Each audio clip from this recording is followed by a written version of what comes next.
Hi, I'm Hasan and I'm the director, writer, producer of Silence of Scent. Hi, I'm Ramona and I'm playing Jen in The Silence of Scent.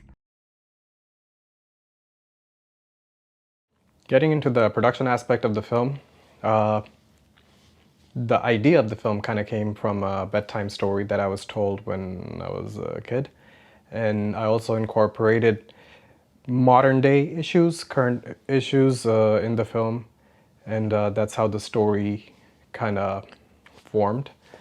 It's a journey of a mute character, someone that can't talk,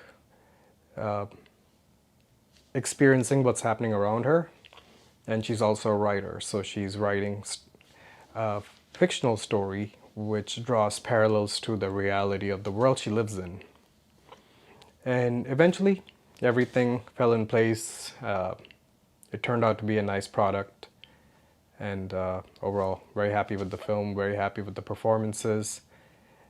But one of the main challenges that I had back then is because it was the first year of the pandemic.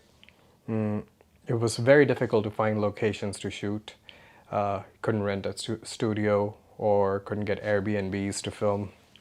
So a significant portion of the film was shot on green screen. The outdoor stuff or the indoor stuff, it was all done digitally. I got some shots and then some were created digitally. And then yeah, we put them together and I think it worked out really well. It looks nice. It has a very distinct look, I guess. So overall, yeah, interesting journey, fun journey, and overall a good film. Jen is a writer who is also deaf, so it was a challenge for me, for sure, to bring this character to life. I do have a couple of friends that are writers, so I got some inspiration from them. But at the same time, I had to do a lot of research and see how and what is different for deaf people, how they behave, what are they struggling with, how do they react to certain things, and how are they speaking. So I had to watch several videos um, on that topic so I could try to be as natural as possible. The production was actually really fun uh, to film. We had a lot of moments where we had to shoot outside, and there were a lot of people staring, and we would bring a lot of attention to us.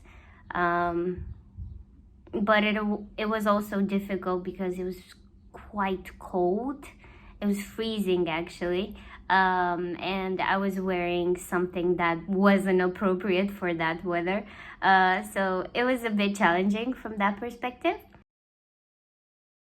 As an independent filmmaker, I don't see it as a good thing.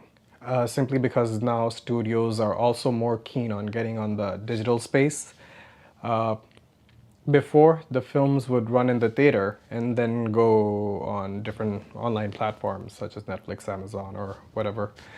But now a lot of films are having a hybrid release. Some films are only releasing online. So there's more competition now. And for independent filmmakers, one of the biggest challenge was marketing. It's still a big challenge, but also when you have a studio film on a platform releasing, they're always on the front page. They're on the main page. They're always in the recommendations while you're somewhere back in the catalog. Uh, you might be on the fourth page on your first day. So now with more studio or big budget films coming in on online platforms, I feel that from the fourth we might be on the sixth or seventh page. So that's definitely something that is not good for independent filmmakers, I think. It's also less exposure. Uh, but that being said, there are more platforms. There are more avenues now, which is a good thing. So there are certain platforms that exist. There are certain platforms that have emerged, which focus mainly on independent films or independent filmmakers. So that is good. My concern is more about the reach of independent films more than anything else. That being said, one challenge is to kind of crack the right subject or the right genre for online platforms for independent filmmakers, I guess. Simply because I have noticed that certain genres do perform better online on any OTT platform. So you do have to do your research. Another challenge is that online there's a huge existence of web series, of web content. And not just that, also when people are watching something at home, they have access to a much bigger platform, which is YouTube, which has everything from films to videos to shows. So now you're in a space where there's lots of competition already.